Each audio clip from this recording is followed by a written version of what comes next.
Chavos, muy buenos días. Espero que se encuentren muy bien.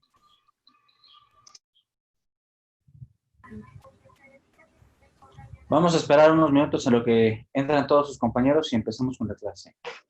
Solo recuerden que tienen que tener completamente sus micrófonos, sus cámaras encendidas ahorita que empecemos la clase. Esperamos 2 minutos.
Pues comenzamos. Chicos, muy buenos días. Espero que se encuentren muy bien. Espero que los tiempos del COVID los estén tratando de buena forma y de buena manera. Ahora, algo importante. Eh, Muchos de ustedes no realizaron el ejercicio pasado, el cuestionario, y tiene caducidad o tenía caducidad. Entonces, yo les pregunto, ¿hasta qué fecha les apareció a ustedes que podían hacer el cuestionario? Hasta el día de hoy. Hasta el día de hoy. Entonces, hoy todavía lo pueden realizar. Sí. Entonces, todos aquellos que les falte hacerlo, háganlo, porque estoy viendo un déficit un poquito importante de personas que no hicieron ese cuestionario. No he subido el cuestionario de la práctica, pero ya está desde ayer el link para que puedan subir sus evidencias de la práctica, para que tengan calificación de práctica, pero aparte hay un cuestionario y voy a subir el cuestionario del día de hoy. O sea, el día de hoy voy a subirles 2 cuestionarios. Son sencillos, son rápidos. Quien estuvo en la clase lo vio. Y tienen que subir su reporte de la práctica, lo que estuvimos haciendo en ese momento. ¿Sale? Entonces, de la práctica, me llamaron mucho la atención porque por la cuestión del pelo de algunas personas. Entonces, recomendación del pelo para la siguiente práctica, necesitamos tenerlo recogido y por increíble que parezca, tener sus zapatitos negros. Entonces, así como de, ok. Entonces, para la siguiente práctica, les recuerdo a todas las chicas que deben tener el pelo recogido. Y yo creo que les voy a tener que pedir una foto de sus zapatitos. Es increíble, yo creo que se cumplió con lo necesario, pero bueno, lo importante es que hay salud. Entonces, vamos a continuar con lo que es la clase del día de hoy. Y sí comentarles que me gustó mucho cómo estuvo la práctica, estuvo entretenida. Y pues bueno, sin importar las recomendaciones que nos hayan hecho, pues bueno, qué bueno que pudimos realizarla aún ante toda situación. Entonces, vamos a ver el día de hoy un tema un poquito feo en el aspecto de que son temas en los cuales vemos pacientes pediátricos, pacientes recién nacidos. Y el recién nacido es un paciente totalmente distinto de todos los demás porque tú lo ves bien y a los 5 minutos el bebé puede estar muerto. Entonces necesitamos tener mucha adecuación, mucha valoración adecuada y aprendernos bien la escala que les voy a enseñar para poder determinar si es que un paciente tiene o no dificultad respiratoria. Esta clasificación inicialmente se adecuó para bebés, pero si tú la ves en un adulto, es exactamente lo mismo, ¿sale? Entonces, esa clasificación es requerida para que ustedes la tengan conocida, ¿sale? Para quien no esté al tanto, todas las clases se están subiendo a YouTube para que las puedan revisar. Ya están todas. Y si quieren ver cómo se ven en la práctica, pues ahí se ven. Ustedes ya son youtubers, ya están en YouTube, ¿sale? Entonces, vamos a ver lo que es el tema del día de hoy. Y recuerden que a las 9:10 tomo captura de pantalla de los participantes que están en todas las pantallas. Y si no está tu pantalla encendida, pues qué tristeza, ¿sale?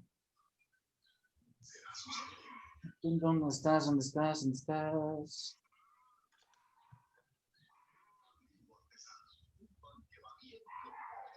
Entonces, fíjense, en este momento Nali Bilid, Kelia Tenorio, Luis Daniel González, Aldo Balbuena, tendrían falta en este momento. Entonces, aguas. Vamos a ver entonces la presentación del día de hoy.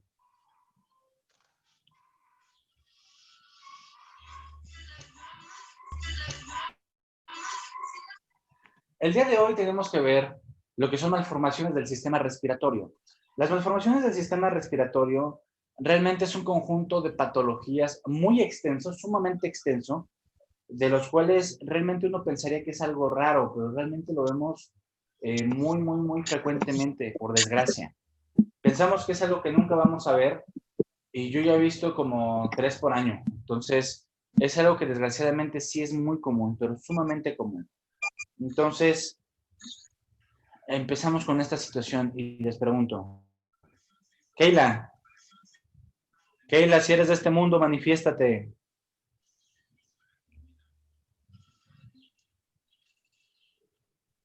Pues Keila no es de este mundo y no se manifiesta. Mitzi Vázquez. Ahí le avisan a Keila que tiene falta. Mitzi, ¿cómo Profesor. estás? Bien, profesor. Ah, sí, Mitzi sí quiere su asistencia. Muy bien. Mitzi, fíjate, si vemos que son pacientes que tienen una alteración en cómo se está desarrollando su sistema respiratorio, ¿tú crees que sean bebés que puedan nacer? Sí, pero vivirían poco tiempo. Algunos bebés viven poco tiempo, muy bien. ¿Por qué? Porque desgraciadamente no oxigenan como deberían. Tienen problemas respiratorios. María Guadalupe Morales. Mande, profe. Yo te preguntaría, ¿tú crees que puedas encontrar un adulto, fíjate, un adulto con un problema de este tipo que nunca se lo hayan detectado? Sí. Desgraciadamente sí. Hay mucha gente, y no es broma, hay muchísima gente que no sabe eso hasta que por algún motivo, un accidente o algún estudio o algo, le toma una placa de pecho y es donde dices, ah, chinga, la delincuencia está dura, le robaron medio pulmón. Entonces, ahí el problema es que desgraciadamente es algo demasiado frecuente como no se imagina. Entonces, vamos a ver qué es lo que estamos viendo con las malformaciones. Y decimos que son un conjunto o son un grupo. Ah, miren, aquí está la foto de sus evidencias. Entonces, vemos que son un grupo de patologías raras en las que el diagnóstico hoy en día es fundamentalmente prenatal. Y entonces yo te pregunto, Quirón, si dice que es prenatal, significa que es antes de que nació. ¿Cómo podríamos detectarlo? Un ultrasonido, algo así. Un ultrasonido, Así es, algo muy así. bien. Técnicamente, toda paciente embarazada tiene que hacerse 3 ultrasonidos estructurales. Ojo, no los de control, sino estructurales para ver que el bebé venga completamente bien. Uno es en la semana 11 y 13, entre la semana 11 y 13, el otro entre la 24 y la 28, y por finalmente entre la semana, entre la 21 y la 23, y la otra entre la 30 y la 32. Repito, entre la 11 y la 13, entre la 20 y la 22, y entre la 30 y la 32. ¿Sale? Son los 3 ultrasonidos estructurales que debería de realizarse una paciente embarazada. Entonces, si yo te pregunto en el examen, ¿a las cuántas semanas se puede hacer el primer ultrasonido estructural para descartar una alteración del sistema respiratorio? ¿Entre cuántas semanas y cuántas semanas sería? Miriam. ¿Cuál de las dos? ¿Cuál de las dos? No, entre la 11 y la 13. Entonces, ojo, el primer ultrasonido, ¿en qué semanas tiene que ser, Astrid? Entre la 11 y la 13. Así es, entre la 11 y la 13. Y eso tienen que saberlo de manera fundamental. Si tú eres una embarazada que va empezando, Sí tiene que hacerse su ultrasonido, muchas veces inclusive un ultrasonido transvaginal porque no sabemos cuándo fue que realmente empezó ese embarazo. Pero el que nos dice realmente, inicialmente, que el sistema respiratorio está bien formado, es un ultrasonido estructural. Y ese ultrasonido lo podemos hacer entre la semana 11 y la semana 13. Ahora, aquí tenemos un chamaquito bien bonito, peloncito, pero desgraciadamente se dan cuenta que parte del intestino se encuentra en donde debería de estar el pulmón izquierdo. ¿Sí lo ven? El otro pulmón. Vemos aquí en el puntito rojo. Todo esto es intestino. ¿Sí lo ven? Sí, Sí, sí se ve. sí. Sí, sí se ve. Entonces, este intestino tendría que estar acá abajo. Pero él desarrolló una hernia diafragmática que vamos a ver ahorita en un ratito en unas imágenes. Y entonces, esto que estaba aquí no tendría que estar. Tendría que haber un pulmoncito como este que esté aquí junto al corazón. Esto es una hipoplasia o una atresia completamente. Y vemos del lado izquierdo una radiografía y en donde estamos viendo que el pulmoncito se ve hasta acá arriba. ¿Sí lo ven? O sea, todo esto es un pulmón sano, el del lado izquierdo. Pero del lado derecho vemos un pedacito nada más. Pero vemos este pedacito y vemos este pedacito. Entonces, todo esto que vemos aquí como blanco, ¿sí lo alcanzan a diferenciar? Todo esto que vemos como blanco, realmente el paciente es tripa que debería de estar acá abajo, pero que se subió. Entonces, yo les preguntaría, si en este momento ven una placa de un bebé y ven estas características, ¿qué pensarían que tiene el bebé? Pensaría que es como, ¿cómo De dices? entrada, ¿está sano? No, No, de entrada. Primero que nada, no está sano. Y segundo, hay una palabra importante aquí. Cuando tenemos una no formación, o sea, no se formó el pulmón, decimos que es una atresia, no se formó. Pero aquí tenemos un pedacito de pulmón. Y tenemos acá un pedacito de pulmón. Entonces decimos que es un pulmón hipoplásico. Esto es una hipoplasia pulmonar. Aquí tenemos una atresia por culpa de una hernia diafragmática, pero acá tenemos una hipoplasia. ¿Sale? Elliot. Si eres de este mundo, manifiéstate, Elliot. Elliot a la una. Profe, ¿sí se escucha? ¿Mande? ¿Sí se Ya te escucha? escucho, Elliot. Calladito, pero ya te escucho. Elliot, si estamos viendo esta imagen, ¿es una atresia o es una hipoplasia? Es una hipoplasia. Exactamente, una hipoplasia. O sea, sí se formó, pero se formó chiquito. ¿Sale? Ahora, cuando decimos que propiamente las malformaciones congénitas no son tan comunes, estamos hablando realmente que se presentan entre 7.5 y 18% de todas las malformaciones diferentes de órganos. Yo les hago el ejemplo. Cuando tenemos un paciente con síndrome de Down, es como el 15%. Entonces decimos que prácticamente va a la par el síndrome de Down con lo que es las alteraciones del sistema respiratorio. Entonces, yo te preguntaría, ¿ves en la calle o cuando salías a la calle algún paciente o alguna persona con síndrome de Down? ¿Sí o no? Sí. Entonces, imagínate, haz cuentas, ¿cuántas personas con síndrome de Down has visto? Entonces, imagínate, es casi la misma cantidad de gente que tiene un problema pulmonar y que no lo sabe, no se lo detectaron.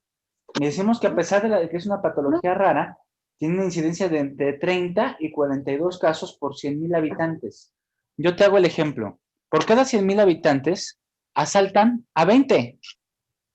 Entonces, significa que habría el doble de casos de pacientes respiratorios todos los días.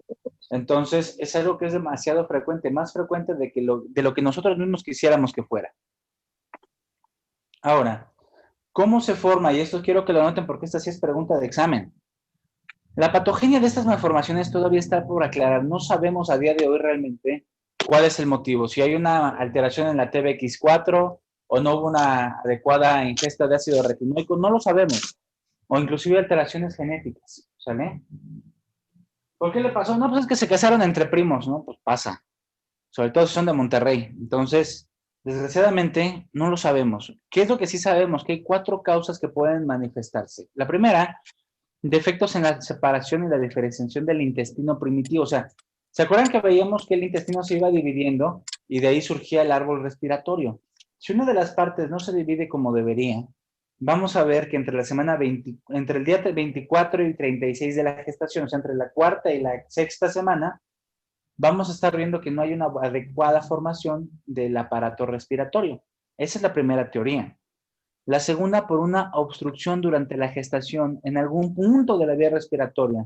¿Qué significa esto? Que hubo una parte que estaba obstruida, estaba bloqueada, y entonces no permitió que los órganos respiratorios pudieran migrar y desarrollarse adecuadamente. La tercera, por alteraciones de la angiogénesis, o sea, significa que había vasos sanguíneos que deberían de haberse formado para nutrir esos primordios y desgraciadamente no surgió. Si no hay arteria que nutra, entonces no va a haber un órgano que propiamente se pueda desarrollar porque no tiene nutrientes, ¿sale? Y la última, por alteraciones genéticas. Por alteraciones genéticas, desgraciadamente tiene que ver con que de los millones y millones y millones de cromosomas ya microscópicamente que tienen que estarse homologando y acomodando, forman diferentes tipos de cambios. O sea, una alteración en los cromosomas te puede poner ojos azules, ojos verdes. Te puede dar pelo rubio, pelo rojizo o pelo negro.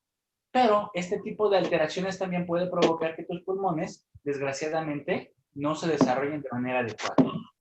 Entonces, yo te preguntaría en el examen, ¿entre qué día y qué día podemos encontrar la aparición de malformaciones en el árbol respiratorio? ¿Cuál sería la respuesta? ¿De qué día a qué día? 24 al 36. Entonces, es donde tenemos que tener bien entendido esta cuestión. Ahora, propiamente, ¿qué es una agenesia? Y entonces, ¿qué es una aplasia o hipoplasia? La agenesia se define como la ausencia total del pulmón, bronquios y la arteria pulmonar. O sea, no se desarrolló absolutamente nada, nada completamente. Vemos del lado izquierdo la radiografía y vemos que el pulmón del lado izquierdo se ve negro. Lo vemos negrito, como se debe de ver, hay aire. Si se dan cuenta, todo lo que está fuera del pulmón, todo fuera del cuerpo, es negro porque es aire. Aquí vemos el pulmón del lado izquierdo y lo vemos negrito porque está lleno de aire. Pero vemos del lado derecho y no hay nada. Inclusive el corazón se está yendo para acá porque no hay nada. Entonces, no hubo el desarrollo de pulmones. No hay bronquio de ese lado, pero tampoco hay una arteria pulmonar. Entonces, aquí tuvo que ver con la cuestión de que realmente al no haber una arteria, no hay tejido que entonces vaya a nutrir. Y al no haber nutrimiento, pues desgraciadamente no hay un órgano que se esté desarrollando allí. ¿Sale? A diferencia de la aplasia, aquí sí tenemos un primordio principal rudimentario, como lo habíamos visto en esta de aquí. Entonces tenemos aquí una aplasia, una hipoplasia. Aquí tenemos el desarrollo de un bronquio chiquitito que está desarrollándose. Pero en la radiografía que vemos aquí, ¿ustedes ven algún pedazo de pulmón del lado derecho?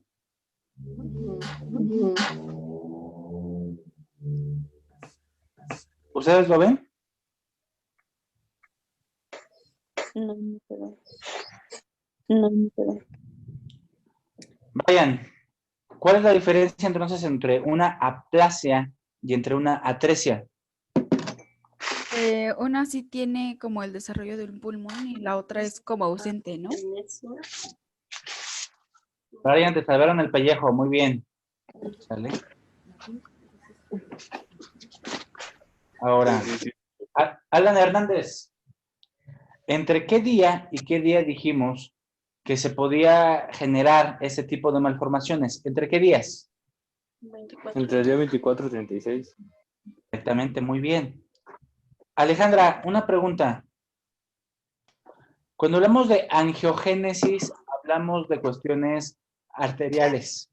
Si decimos que no se desarrolló el pulmón porque tenía un problema de angiogénesis, explíqueselo a Francisco que no entendió en palabras de mortales. Perdón, profe, ¿me puede repetir lo último Sí. que dijo? Dijimos que no se desarrollan los órganos respiratorios a veces por problemas de angiogénesis, o sea, hay problemas con los vasos sanguíneos. ¿Por qué si hay un problema con los vasos sanguíneos no se forma el pulmón?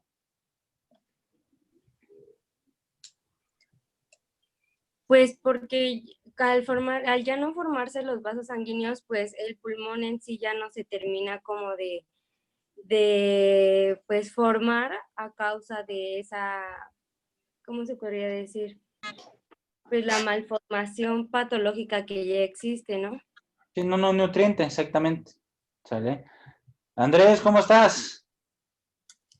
¿Tienes un espejo, un altar o qué es lo que está atrás de ti? Hola, profe, es mi altar. Ah, Me alabo yo solo, si no quiero. bien hecho. Si no te echas porras, ¿tú quién chingados? ¿Todo bien? Sí. Importante. Andrés, una pregunta. Entonces, estamos viendo que hay hipoplasia y hay atresia. ¿Cuál crees que sea más grave? La atresia. La atresia, porque no hay ni un pulmón. Son pacientes que pueden hacer, por supuesto, pero que van a tener muchos problemas respiratorios, porque entonces sí se descompensa mucho más el problema respiratorio. ¿Vale? Entonces, ahí es donde está un gran problema en cuanto a lo que estábamos viendo. Entonces, seguimos con la presentación.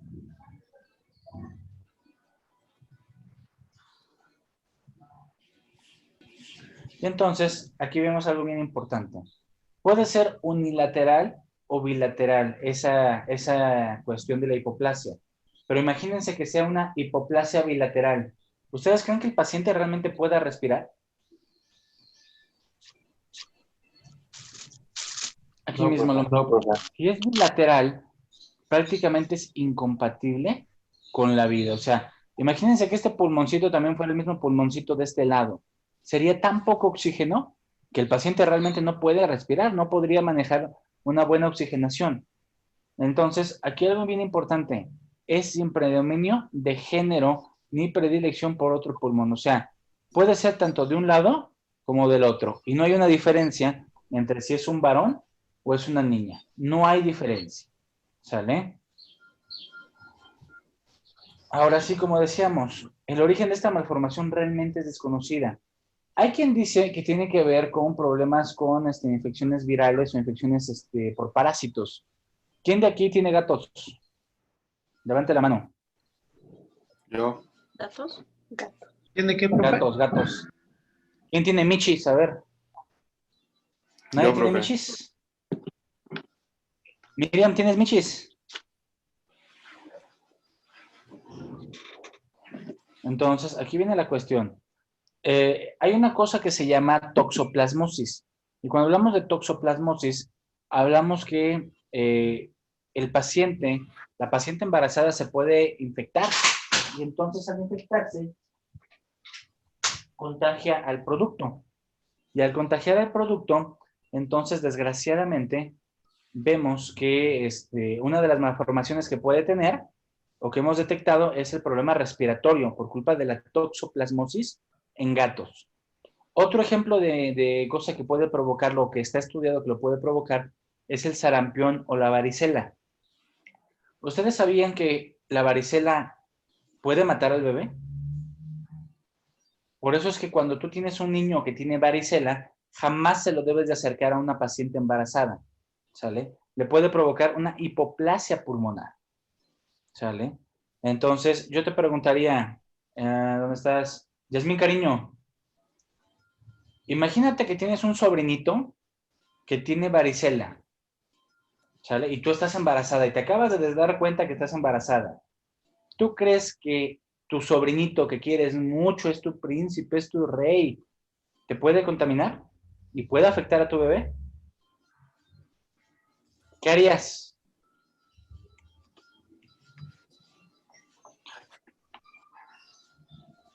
No se te escucha nada, explicas muy bonito, pero no se oye tu micrófono. Alejarme, profe. Alejarte, muy bien. Wendy.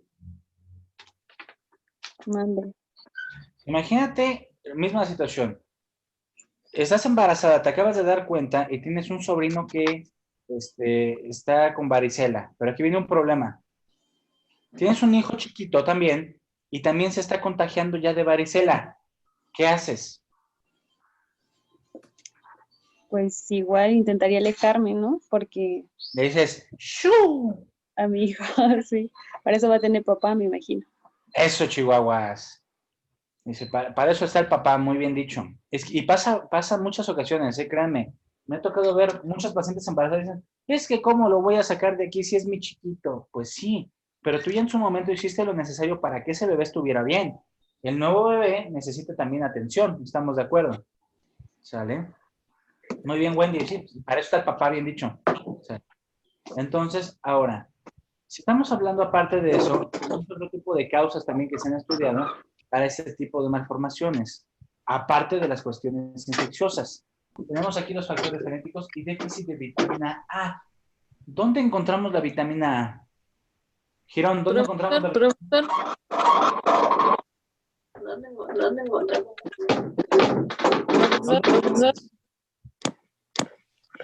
Tantito.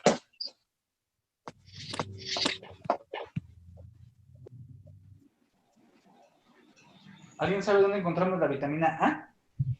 Los alimentos. Ah, muy bien. ¿Cómo cuál es? ¿La zanahoria? ¿La zanahoria? Exactamente. ¿Qué se la pasa comiendo Bugs Bunny? Zanahorias. Entonces, ahí es donde encontramos mucho de esto. Obviamente aquí viene una cuestión.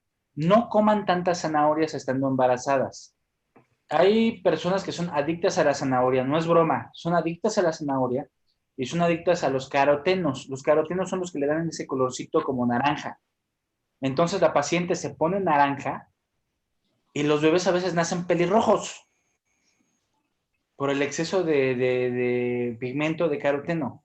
Entonces, aguas con esa cuestión, ¿sale? Si nos van a pedir prueba de paternidad después. Entonces, tengan mucho cuidado por esa cuestión, porque es necesario, pero no es en exceso, ¿sale?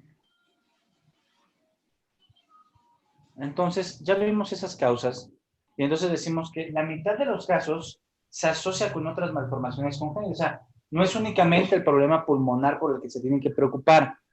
Pueden tener cardiopatías, o sea, alteraciones en el corazón, alteraciones vertebrales, o sea, alteraciones en la columna, y atresia de esófago. En esa atresia de esófago, textualmente hablando, no se forma el esófago. Y si no se forma el esófago, el bebé no puede deglutir, no puede pasar alimentos. Estos pacientes son los que realmente requieren una cirugía de urgencia de forma inmediata, ¿sale? Y vemos aquí en la imagen cómo el pulmoncito de tamaño normal abarca todo el espacio de la cavidad torácica de un lado y abarca todo el espacio de la cavidad torácica del otro. En cambio, cuando tenemos esta aquí, tenemos un pulmoncito de este lado y tenemos un pequeño pulmón que está en esa hipoplasia. Pero vemos que de este lado, el intestino y el diafragma, vean cómo el hígado, inclusive también se está yendo para arriba. Se fue hacia la cavidad torácica. ¿Cuál creen que es el pronóstico del bebé de la izquierda, de este que estoy señalando? Alan Hernández, ¿cuál crees que es el pronóstico de este paciente? Pues que no nazca vivo o que... No, este ya nació, mira. Muera al poco tiempo de nacer. Este ya nació, ya está fuera. Okay. ¿Pero tú crees que podrá sobrevivir y crecer sin problemas? No. ¿No?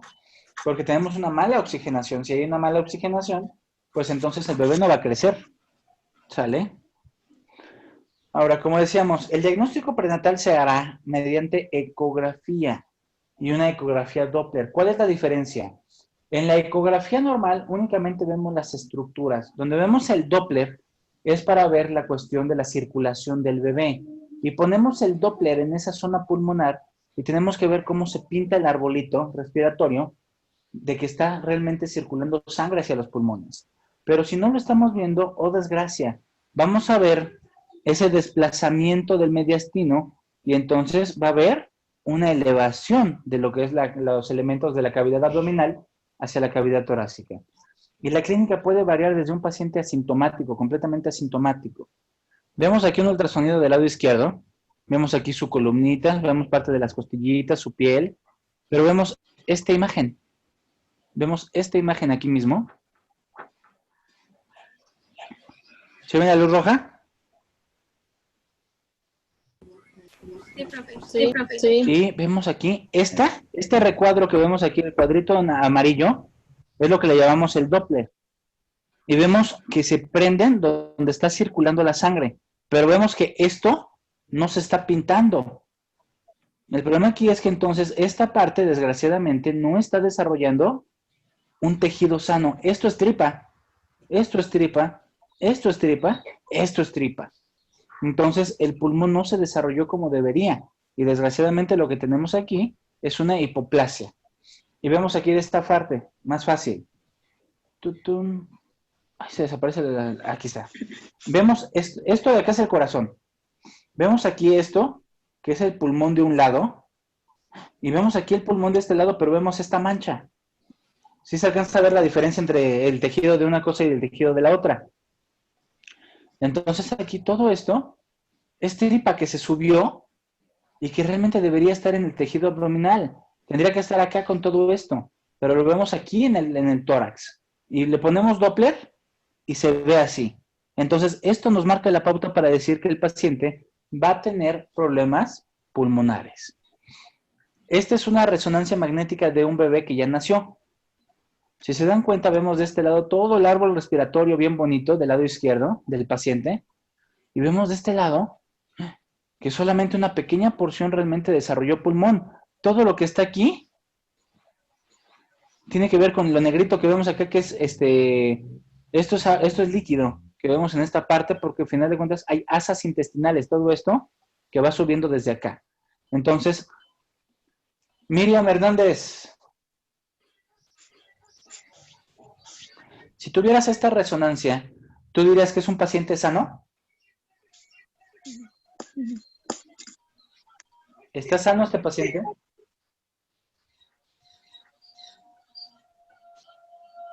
Brian. ¿Dónde, profe? ¿Dónde, profe? ¿Tú ves sano a este paciente? No, no. Vemos que tiene este pedacito. ¿Esto es una atresia o es una hipoplasia? Ese sería una hipoplasia. Exactamente, una hipoplasia. Vemos aquí el desarrollo del pulmón, pero pequeño. ¿Sale? Ahora, este dibujo sí necesito que lo tengan bien anotado y lo dibujen o al menos lo tengan impreso dentro de lo que es su cuaderno. ¿Por qué? Porque es muy importante. Esto es una representación de lo que es la zona, de lo que es el tórax, acá arriba donde empiezan las costillas, pero hacia abajo está el diafragma. El diafragma va a tener varias aperturas de forma natural, ¿sale? Tiene por donde pasa lo que es las arterias, pasa por donde pasa el alimento, pero desgraciadamente tiene dos orificios anormales que pueden suceder. Pegadito a lo que es la médula, tenemos dos orificios de cada lado, un orificio de cada lado, que se llama orificio de Bosch-Dalek. Ese orificio de Bosch-Dalek puede abrirse y se puede generar una herniación, o sea, que el contenido del abdomen viaje a través de ese orificio hacia la cavidad torácica. Y entonces decimos que es una hernia de Bosch-Dalek, ¿sale? Pero tenemos acá otro orificio aquí enfrente que llamamos orificio de Morgani. Ese orificio de Morgani también puede producir que la tripa se eleve hacia lo que es el tórax. Entonces, si yo te preguntara, ¿cuáles son los dos orificios por los que se pueden producir una hernia diafragmática? ¿Cuál sería la respuesta, Luis Daniel?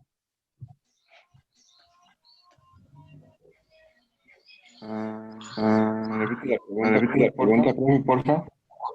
Sí, te estoy preguntando cuáles son los dos orificios por los cuales se puede generar una hernia diafragmática.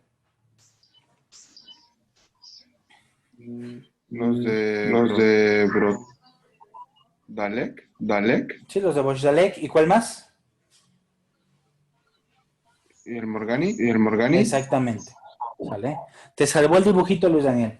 Entonces tenemos dos orificios por los cuales puede haber una herniación. Por la zona de Bosch-Dalek o por la zona de Morgani. Ahora, yo te preguntaría, Yuremi,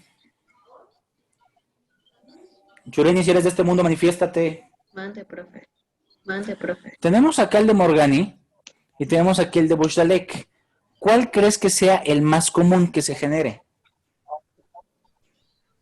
El de Bushtalek. El de Exactamente, muy bien, Ale. ¿Por qué? Porque tenemos aquí Bushlalek y acuérdense, está en una zona mucho más central. Va a haber mucho más presión en esta zona. Entonces es más fácil que en esta parte se genere. ¿Qué tanto? Hasta en un 80 o 90% de todas las hernias diafragmáticas son de Bushlalek. ¿Sale? Eso es pregunta de examen. ¿Sale? Entonces, si yo te pregunto, de las dos hernias diafragmáticas, ¿cuál es la más común, Girón? Es de Bushlalek. Es de Muy bien, Bushlalek. muy bien. ¿Sale? Entonces, ahora aquí tenemos esto. Tenemos aquí este pacientito, el cual tiene una hernia de Bushlalek, y vemos que el intestino protruye a través de lo que es el orificio y se eleva por encima del diafragma y está ocupando espacio que no le corresponde. Muchas veces vemos esto con bebés recién nacidos, en donde no pueden respirar adecuadamente y escuchamos el pulmón y chihuahuas. Aquí en lugar de escuchar pulmón se escucha como movimiento intestinal. Le tomamos una radiografía y vemos que tiene la hernia. ¿Qué es lo que puede suceder con estos bebés? Pueden tener distrés respiratorio, esa dificultad para respirar, o estar asintomáticos, pero aquí lo importante, todo dependerá de qué tanto es la funcionalidad. O sea, si la parte basal del pulmón está respetada, que es donde se da el intercambio gaseoso, va a tener mejor pronóstico, pero no siempre es igual para todos. Y meses después pueden tener, decimos nosotros, sibilantes recurrentes o infecciones de repetición. ¿Por qué? Porque ese pulmón está abatido por las tripas, está junto a un tejido que no debería de tener. Entonces es muy común que presente ese tipo de infecciones. Y ahora les presento su coco. A partir del día de hoy, ustedes y Silverman Anderson tienen que ser uno mismo, como dice la cancioncita. ¿Por qué?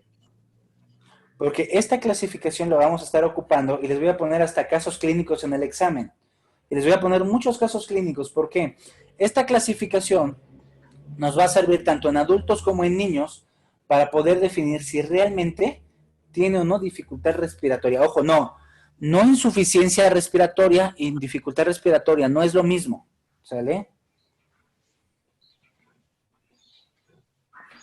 Vamos a ver cuál es la diferencia.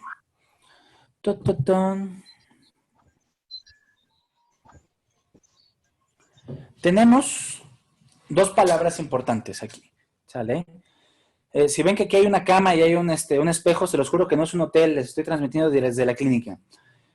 Importante, si vemos dos palabras que tenemos que definir bien, dificultad respiratoria e insuficiencia respiratoria.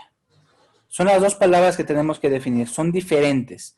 Una cosa es dificultad y una cosa es insuficiencia, ¿sale? Les platico. Dificultad respiratoria es las manifestaciones clínicas que vemos en el paciente, ¿sale? Le falta el aire, está morado, está haciendo esfuerzo para respirar, tiene aleteo nasal, vemos que está jalando tanto esfuerzo de aire que hasta las costillas se le marcan, ¿sale? O sea, clínicamente vemos que el paciente tiene dificultad para respirar, ¿sale?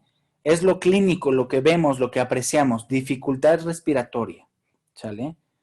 Ahora, ¿qué es insuficiencia? ¿Han visto unos aparatitos que están de moda y que yo agradezco a Dios que existan? Que se llaman oxímetros. ¿Los han visto? ¿Los han escuchado? ¿No? Denme 2 segundos y voy por el oxímetro de aquí.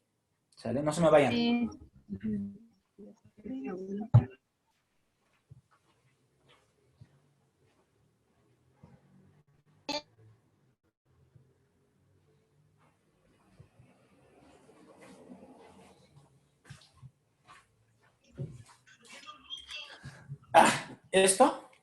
Este aparatito tan pequeño, tan hermoso, es mi precioso. ¿Por qué? En este momento, con esto podemos decidir si un paciente se va al hospital o se va al hospital, ¿sale?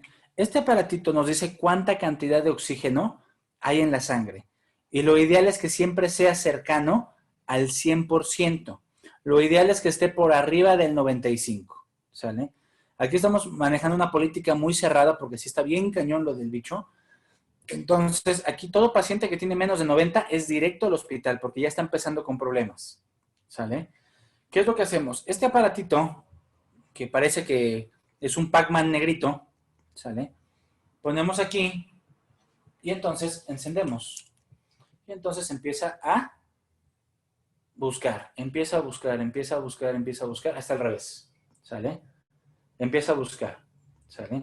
Lo de arriba es la saturación de oxígeno que tenemos, ¿sale? ¿Cuánto tengo de saturación de oxígeno? 95. 95. No, de arriba. 95. Bueno, ya subí a 95, tenía 92, pero sí, 95 ya. Ahora tengo 96 y mi mente se está tranquilizando porque mi paranoia estaba bien hace rato. Entonces, tengo 96 de saturación. ¿Sale? ¿Tengo cuánto de frecuencia cardíaca?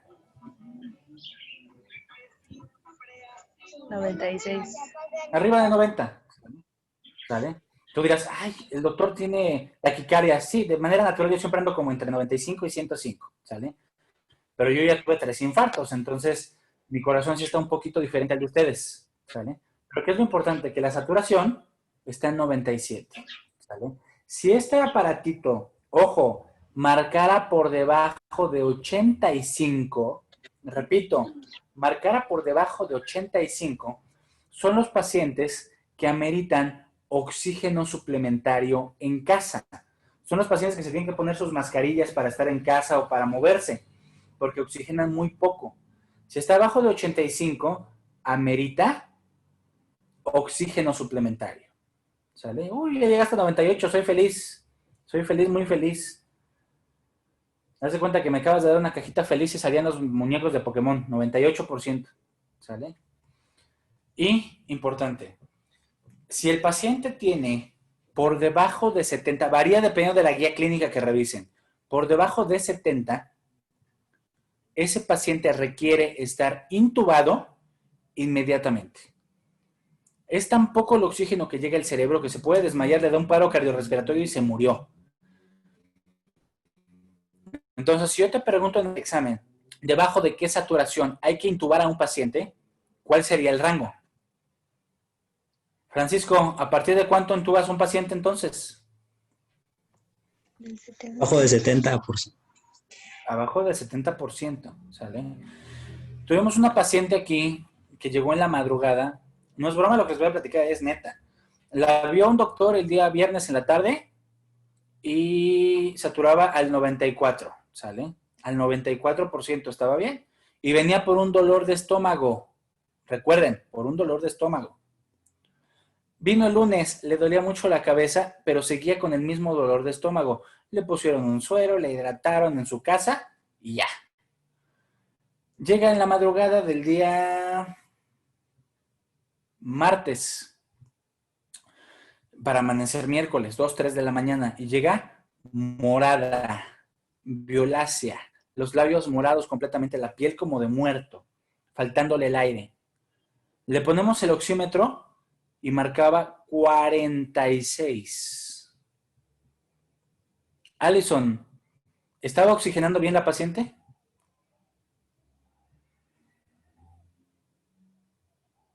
¿Cómo que te esperen? Ya, profe, no se podía, perdón. Alison, ¿estaba oxigenando bien esa paciente? No. No. ¿Qué teníamos que hacer con esa paciente? ¿Entubarla? Entubarse, ¿sale? Por las condiciones y de lo requerido se mandó al hospital. Así como llegó al hospital le intubaron, estuvo 12 horas intubada y se murió.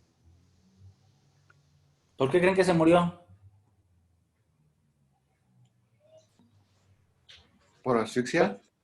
No, por una restricción respiratoria causada por COVID. En 12 horas se la llevó. Entonces, hay síntomas que pensábamos que no eran manifestación, pero se ha visto de manera internacional que el dolor de abdomen o diarrea es la manifestación que presentan algunas personas y dolor de cabeza. Entonces, no tenía nada respiratorio. O sea, la revisaron 2 personas antes y respiratorio no tenía ningún problema y saturaba arriba del 90%. Y de momento, ¡pum!, de golpe, en 12 horas se la llevó.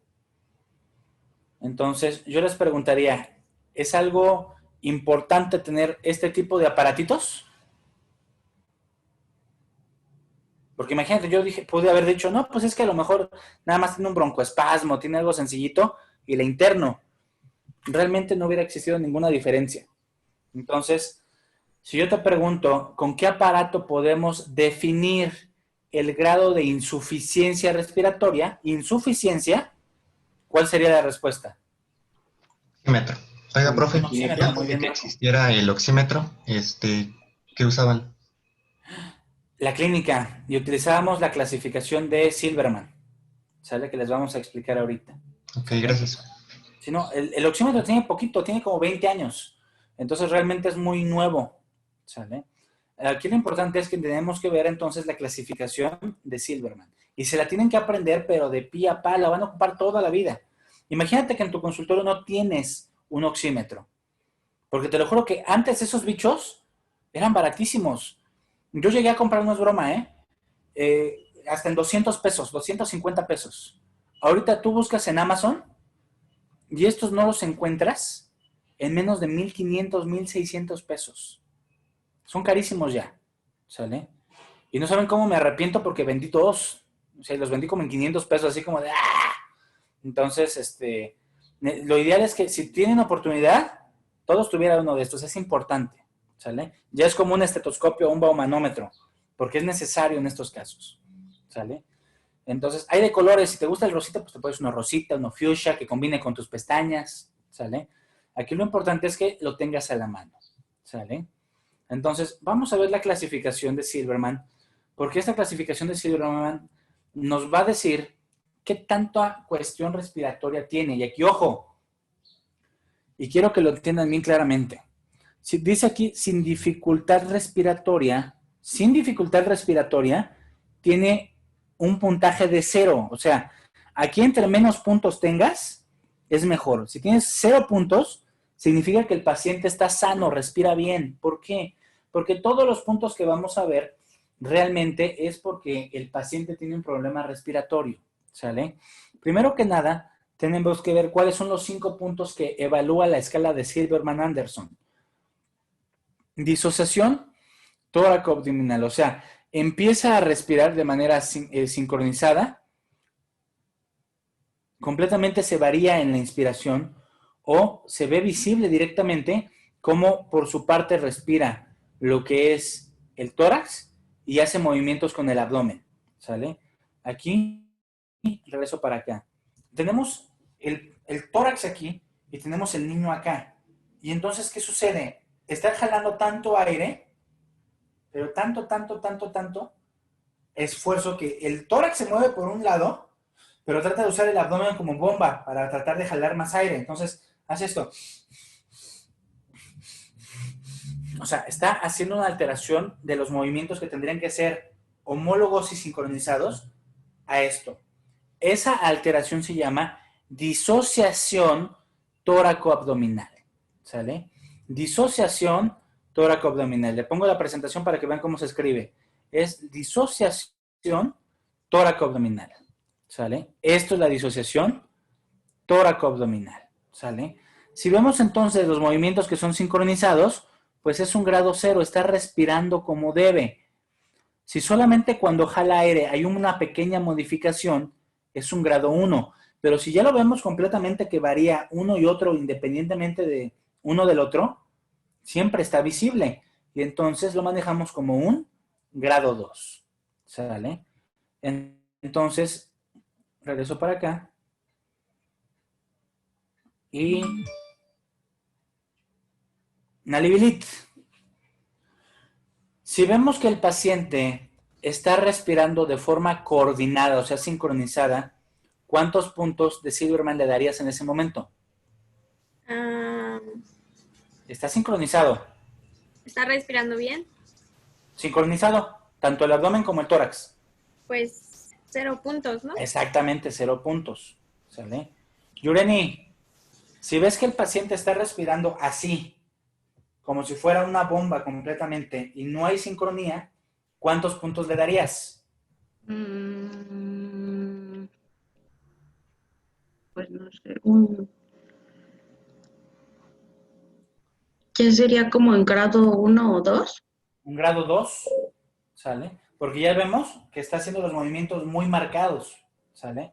Entonces, si yo te preguntaría, María Guadalupe, si tú ves un niño así, ¿tú dirías que está sano? No, No. ¿Qué harías con ese niño? ¿Lo apapachas, le das su lechita y a dormir? ¿O lo mandas al hospital? al hospital. Al hospital inmediatamente, se puede morir ese bebé, ¿sale? Entonces, ese es el primer punto que tenemos que determinar de lo que es la disociación tóraco-abdominal, ¿sale? El segundo punto que tenemos que ver, que maneja Silverman-Albenson, es la retracción intercostal. O sea, se le ven las costillas haciendo el esfuerzo de respirar. Si no vemos aquí sin retracción, a ver, permítame 30 segundos. Ay, ¿dónde estás? Permítame 30 segundos. Déjeme contestarle a una embarazada y enseguida resuelvo.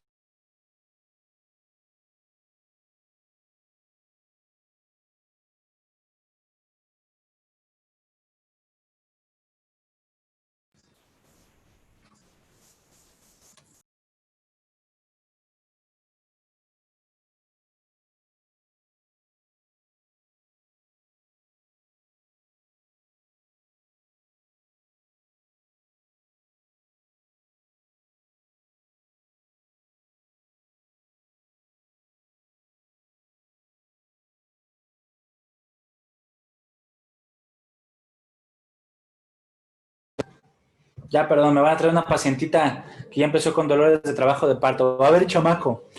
Entonces, les decía, vamos a ver aquí que entonces la retracción de las costillas tiene que ver muy importante. ¿Por qué? En un grado cero, vemos que no hay retracción. El niño no se le tienen por qué ver las costillas cuando respira.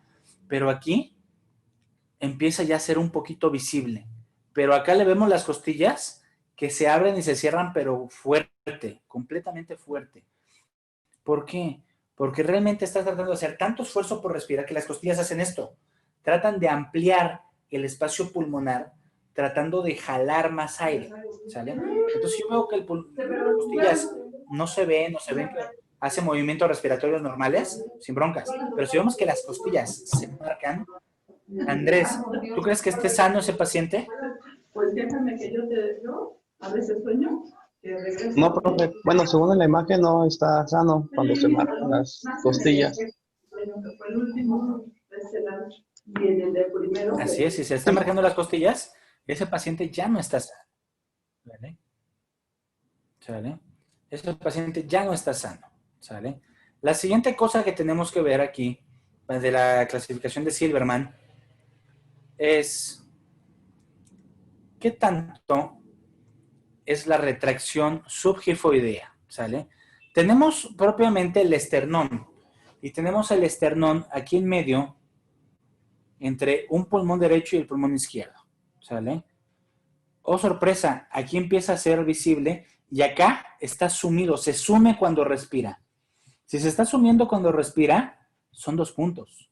Si apenas se alcanza a ver un poquito abajo, grado 1, pero aquí vemos un grado 2, ¿sale?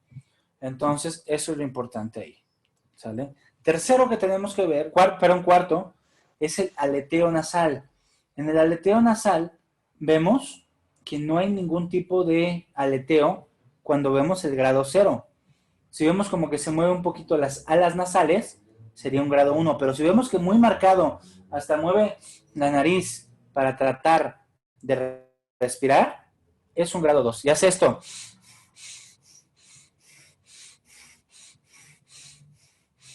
Si hace eso el niño, ¿ustedes creen que esté respirando bien? No. Tiene un problema y un problema fuerte, pero muy fuerte, ¿sale? Y el quinto punto que tenemos que checar,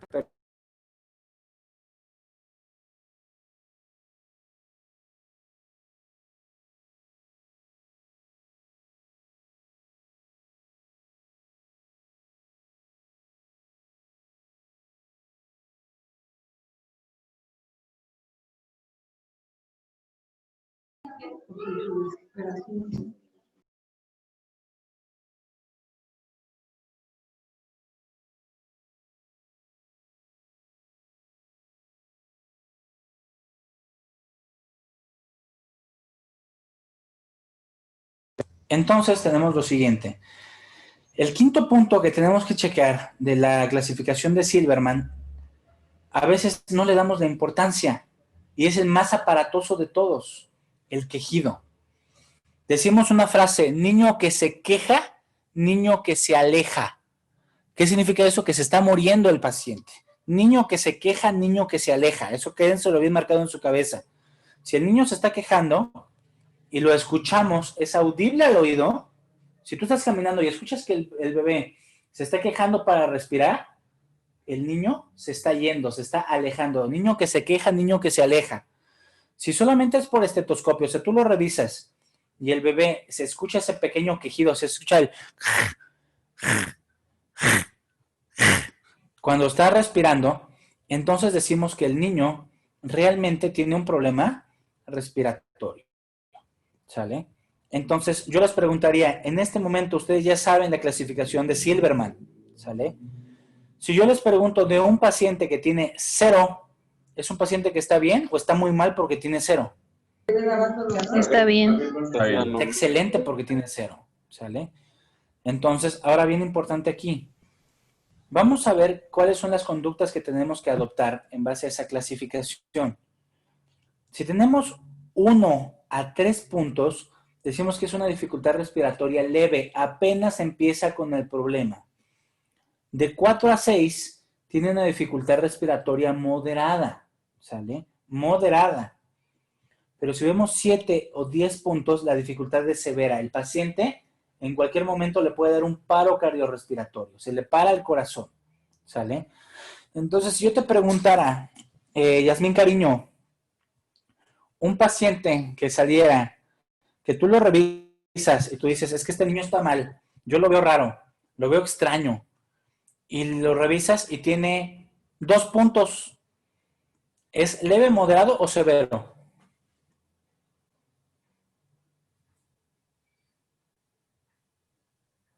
Yasmín, no te escuchamos. Es leve. Leve, ¿sale? Kenia, tú revisas al paciente a los 5 minutos de ese mismo paciente y tú ya lo ves mal, lo ves morado, lo ves raro, ves que está haciendo mucho esfuerzo y se empieza a quejar y lo checas y te dan 8 puntos. ¿Cómo está ese bebé? ¿Severo? ¿Tiene dificultad severa? Severo, exactamente. ¿Sale? Alison, ¿qué hacemos con ese paciente que tiene 8? ¿Nos lo quedamos, le damos su lechita y a dormir? ¿O qué le hacemos, Alison?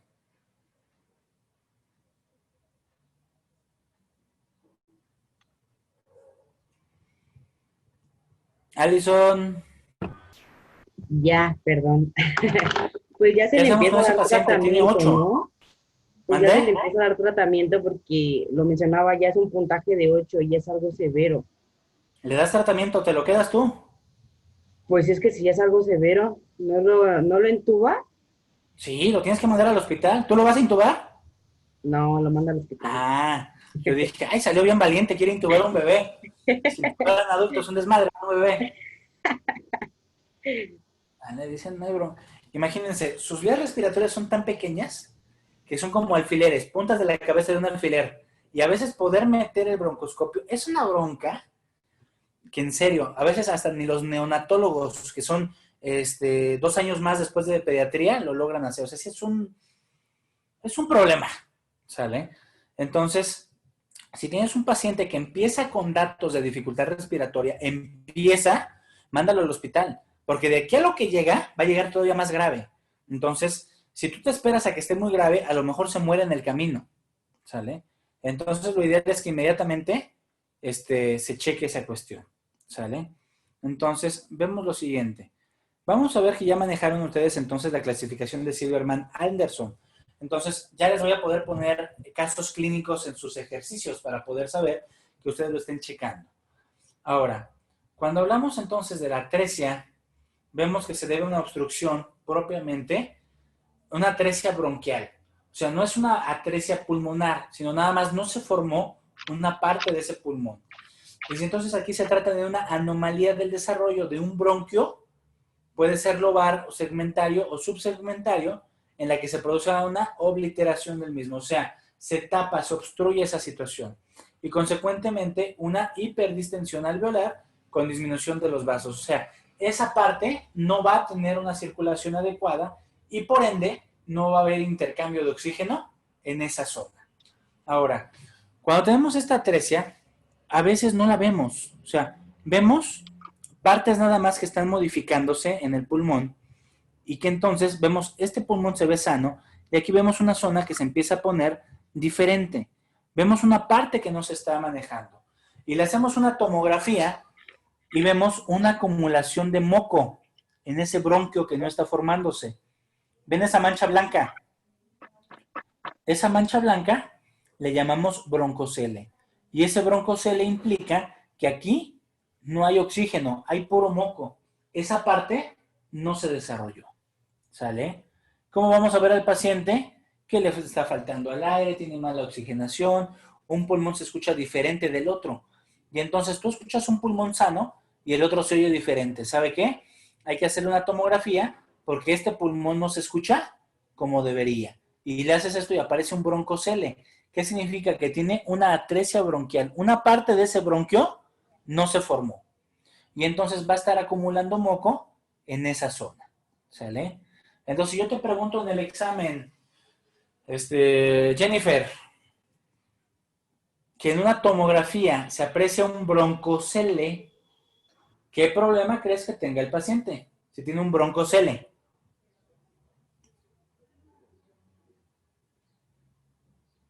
Jennifer a la 1, Jennifer a las 2. ¿O no hay Jennifer en este grupo? Andrea Herrera. Ah, sí, ya había Jennifer, pero no tiene micrófono.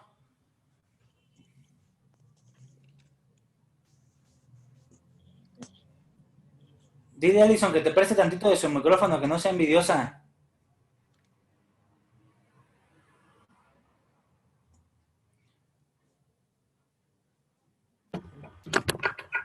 El micrófono no sirve para nada. Ya. ¿Me lo puedes repetir? O sea, chorro de computadora sin el micrófono funciona bien. Está bueno. Ojo, estás viendo que en la tomografía hay un broncocele, ¿sale? Te marca así broncocele, hay una mancha blanca ahí en el pulmón. Broncocele.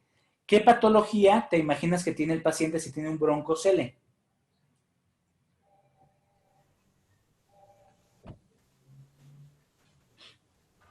¿Una atresia pulmonar o una atresia bronquial? Es una atresia bronquial.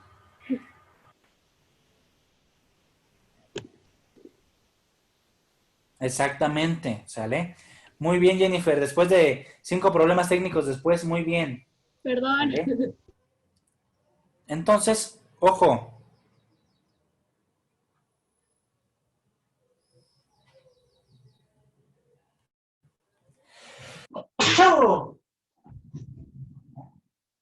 Entonces, ojo, broncocele. Ahora, tenemos la última patología que vamos a ver el día de hoy, una cosa que se llama quiste broncogénico. En el quiste broncogénico, ojo, bien importante, decimos que normalmente es un quiste único, lleno de moco, localizado, ojo, regularmente en el mediastino, pero con alta probabilidad de infección o sangrado. O sea, este quiste se puede infectar y se puede reventar. Y si se revienta, va a drenar muchísima sangre en el pulmón y el paciente va a empezar de la nada a toser sangre. ¿Por qué? Porque ese quiste se reventó. ¿Cómo lo vamos a ver? Vemos en la placa, en la radiografía, esta imagen redondeada, como con algo dentro, extraña, en el pulmón.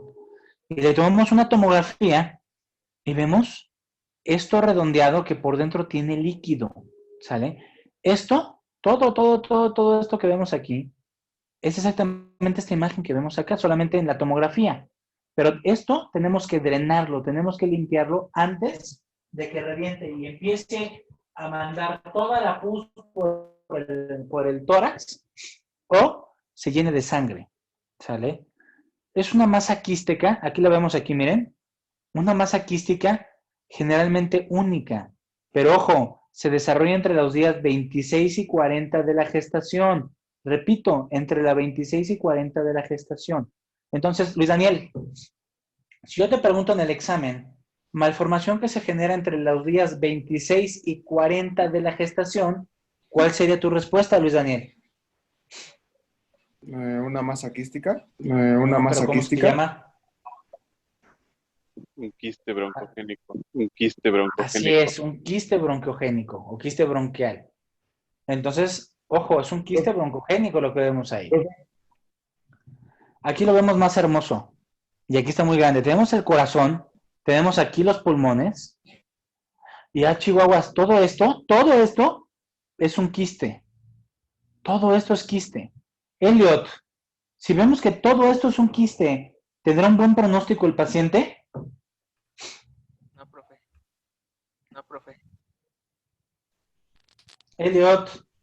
Bueno, ¿sí se escucha? Bueno. Sí, ya te ¿sí se escucho. escucha? Imagínate que vemos este quiste gigante en el paciente que todavía no nace.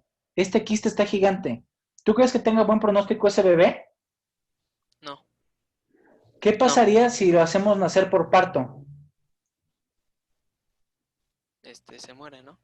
Se muere. ¿no? Se revienta ese quiste y se muere el bebé. Porque va a estar apachurrándose durante 6, 8 horas, 12 horas, 24 horas del trabajo de parto y este quiste se va a reventar. Y entonces el bebé cuando nazca, pues ya los pulmones están llenos de pus o de líquido y no va a poder respirar. Ahora, puede encontrarse en varias posiciones. Podemos encontrar este que es el parailiar, puede ser este que es el subcarinar. La carina es lo que divide los dos bronquios principales, la división subcarinar, paratraqueal aquí en la tráquea o intrapulmonar. Este que vemos aquí es intrapulmonar, pero vemos que tiene 1, 2, 3, 4 tipos diferentes de posición. Ese dibujo sí anótenlo y cópienlo porque probablemente se los voy a poner en el examen y les voy a pedir a ustedes que me pongan cuáles son las 4 clasificaciones. ¿Sale? Tenemos de arriba abajo paratraqueal. Si es paratraqueal, está pegado a la tráquea. Si tenemos subcarinal, está por debajo de la carina, o sea, inmediatamente abajo de la división de donde están los bronquios principales. Parailiar, está al lado del ilio pulmonar. O intrapulmonar, está en el tejido pulmonar. ¿Sale? Entonces, ya sabemos cuáles son las 4 divisiones. Wendy, si eres de este mundo, manifiéstate, Wendy. Sí, mande, profe. Sí, ¿Cuáles son mande, las profe. 4 zonas en donde podemos encontrar los quistes broncogénicos? Cerca de los bronquios. Ahí tienes el dibujito, dime cuáles son. Parailiar, parabraquial, subcarinar y... Desde hasta abajo. Ay, es que sí los anoté, perdón. ¿La pulmonar, dice? El intrapulmonar, dice. ¿sale? Muy bien, son las 4 clasificaciones que tenemos de los quistes broncogénicos. Ahora. Oiga, profe. Ande. Oiga, profe. Entonces, esta patología podría con una edema pulmonar. ¿Podría asimilarse a un edema pulmonar? Si ya se reventó, sí. Si ese quiste ya se reventó, todo el líquido va a estar regado por allí. Entonces vamos a ver que se asemeja mucho el líquido. Podría pensarse que es un edema pulmonar, pero porque ya reventó. ¿Sale? Si no ha reventado, lo vamos a ver así como se ve esta imagen.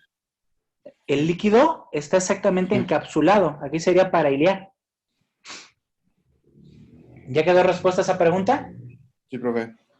¿Sale? Sí, profe. Ahora, la clínica puede cambiar. Puede tener la sensación de efecto de masa, puede tener dolor torácico. Distrés respiratorio es lo que dijimos que es la dificultad para respirar, o disfagia. Disfagia es dificultad para pasar alimentos. Si aquí hay una bola, tenemos que aquí, acuérdense que pasa enfrente, digo, por detrás lo que es el esófago. Entonces, este paciente puede tener dificultades para deglutir. Y ahora, aquí les presento la clasificación. Esta clasificación deben de tenerla traspasada en su cuaderno. Ya la presentación ya está en Blackboard, en contenido. ¿Por qué? Porque aquí esta clasificación nos maneja 4 grados o 4 tipos de malformaciones. Este esquema que están viendo aquí, esta tabla, debería de estar en el examen final. Debería. Pero no se los voy a poner porque sí está muy difícil de aprenderse y tienen muchas cosas otras diferentes más importantes que aprenderse, ¿estamos de acuerdo? Entonces, regresamos aquí a esto.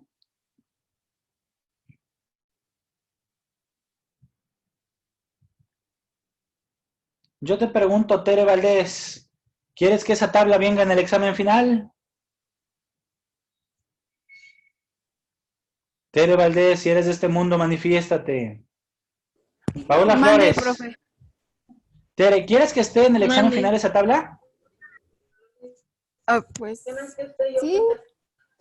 Ella dice que sí. No, Paola, es cierto, mejor no. ¿está en el examen final? No. No. 1-1. Alejandra, ¿quieres que esa tabla esté en el examen final? No, profe. Frida Jiménez, ¿quieres que esté en el examen final? No, profe. Vale, son 3-1, entonces las votaciones no están en el examen final. No. De la que se salvaron, chavos. Porque sí está bien fea esa clasificación, ¿sale? ¿Qué es lo que sí va a venir en su examen? Y eso sí no es negociable, que tienen que aprenderse la clasificación de Silverman, ¿sale? Pero aprendérsela, o sea, tan sencillo, me aprendo cuáles son las 5 cosas que evalúa Silverman y ya voy viendo cuál es lo leve y cuál es lo grave, ¿sale? Sabiendo lo grave, pues me sé lo más o menos, ¿sale? Pero tienen que saber bien cuáles son las 5 cosas que maneja Silverman, ¿sale? ¿Por qué? Porque les voy a poner al menos 4 o 5 casos clínicos en donde ustedes con los datos clínicos tienen que decidir cuál es el Silverman del paciente, ¿sale? Chavos, el día de hoy en la tarde o mañana les voy a subir los 2 cuestionarios, ¿sale? Tanto de la práctica como de esta clase que tuvimos el día de hoy, ¿sale? No son globales, o sea, cada cuestionario es del tema que vimos en específico. Les van a salir 5 preguntas. Yo subo 10. Entonces, el examen de Marco no es el mismo que el de Kenia, ni el de Elliot, mucho menos el de Paola. Entonces, va a ser diferente el que le salga a cada uno de ustedes. Diferente orden, diferentes preguntas. Y van a tener únicamente 5 minutos para responderlo. Son preguntas muy sencillas, ya los vimos, ¿sale? Entonces, cada uno tiene 5 minutos.